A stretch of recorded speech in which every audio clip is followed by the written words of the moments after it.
Protein और carbohydrate को समझा था। अब इसके बाद हम लोग फैट यानी जिसको हिंदी में वसा कहते हैं, इसका क्या मतलब है और ये क्या होता है, इसी के बारे में समझने वाले। तो देखिए, फैट इसका निर्माण किससे, कार्बन, हाइड्रोजन और ऑक्सीजन। कार्बन, हाइड्रोजन और ऑक्सीजन, ये जो 3 तत्व हैं, इन्हीं तत्वों के जब मिलने से जो इस फैट का निर्माण होता है। और जो लिपिड होता है, ये फैट का छोटा रूप होता है, या लिपिड का जो छोटा रूप है वह वसा है। और लिपिड मतलब उसमें क्या होता है कि सब बहुत ज़्यादा फैट पाया जाता है, उसी का छोटा रूप जो है वसा है। और ये जो ग्लाइसरीन होता है और फैटी एसिड जो होते हैं, इन्हीं दोनों के मिलने से और इसके बाद ये ईस्टर बॉन्ड से जब जुड़ता है, ये 1:3 के अनुपात में, तो जो है फैट का निर्माण होता है। और जो फैट है इसकी खोज ब्लर ने की थी 1925 ईस्वी में। और फैट देखिए, जो वसा है ये 2 प्रकार की होती है, एक सैचुरेटेड, एक अनसैचुरेटेड। सैचुरेटेड यानी संतृप्त वसा। और इसमें क्या होता है कि जब टेम्परेचर हम देते हैं, यानी जब टेम्परेचर देंगे तो कोई सॉलिड अगर वस्तु या पदार्थ है तो वह क्या है, लिक्विड में चेंज हो जाती है। फिर उसको टेम्परेचर हटाने पर फिर वो क्या हो जाती है, सॉलिड हो जाती है, तो वो सैचुरेटेड हो जाएगा।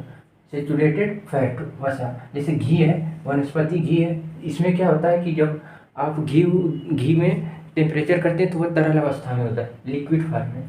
फिर आप उसको छोड़ते हैं तो वह फिर सॉलिड फॉर्म में हो जाता है। और देखिए, अनसैचुरेटेड में क्या होता है कि जब आप टेम्परेचर दे रहे हैं तो वह किस में, तरल ही रूप में रहेगा, या पहले से भी और बाद में भी। टेम्परेचर दे रहे हैं फिर भी ये लिक्विड में आ जाएगा, और टेम्परेचर नहीं देने पर भी ये लिक्विड ही फॉर्म में रहेगा।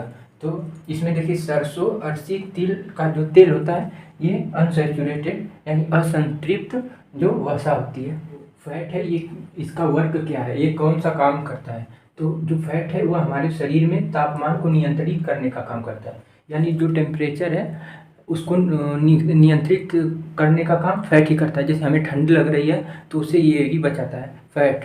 अगर हमें गर्मी ज़्यादा लग रही है तो ये फैट का काम है कि ये फैट बचाता है। और दूसरा है जल की कमी को पूरा करना, यानी हमारे अंदर जब जल की गर्मी है, अगर गर्मी में हमें प्यास लग रही है तो उसकी आपूर्ति थोड़ा बहुत ये फैट कर देता है। फिर 1 ग्राम जो है फैट के टूटने से हमें कितना 9.3 kg किलो यानी किलो कैलोरी जो है ऊर्जा प्राप्त होती है, कितना 1 ग्राम फैट के टूटने से।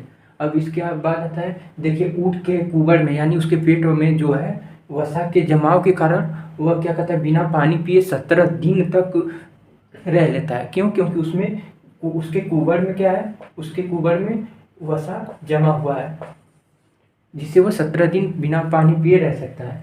अब देखते हैं बारी बारी से, जो दूध में वसा फैट पाया जाता है, कितना कितना परसेंटेज होता है उसका।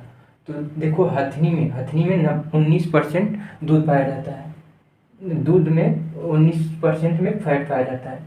कुतिया डॉगी में 10%, भेड़ी में जो है 9%, भैंस में 8.5% और गाय में 4.4%, बकरी में 4.2%, ऊँटनी में 3%। और सबसे जो मीठा दूध होता है वो ऊँटनी का होता है। और बकरी का जो दूध होता है, उसमें गंध क्यों आती है, क्योंकि उसमें क्या रहता है, उसमें सल्फर रहता है, इसी के कारण बकरी के दूध में गंध आती है। Thank you.